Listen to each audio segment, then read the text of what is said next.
Hello everybody, my name is Captain Shades. Welcome to my channel. At ito na nga yung laban sa top board ngayon sa round 5 ng Cabugao Open 2025. It is Jaime Criste aka Kuting versus National Master Nico Alisanco.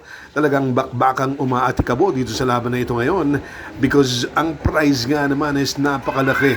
Champion 20,000 pesos, second placer 15,000 pesos, and yung third placer 10,000 pesos among others. Pero dito tayo ngayon sa top board, ano?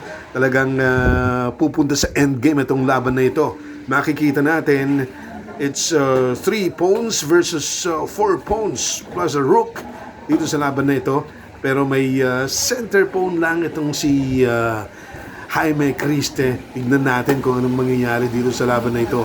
It's Jaime Criste, white pieces versus National Master Nico Alisanco dito namang sa Cabugao Open 2025. Right here on Captain Shades YouTube channel.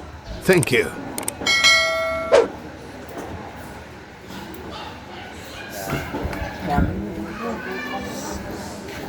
Wait lang po, wait lang po. Okay na po.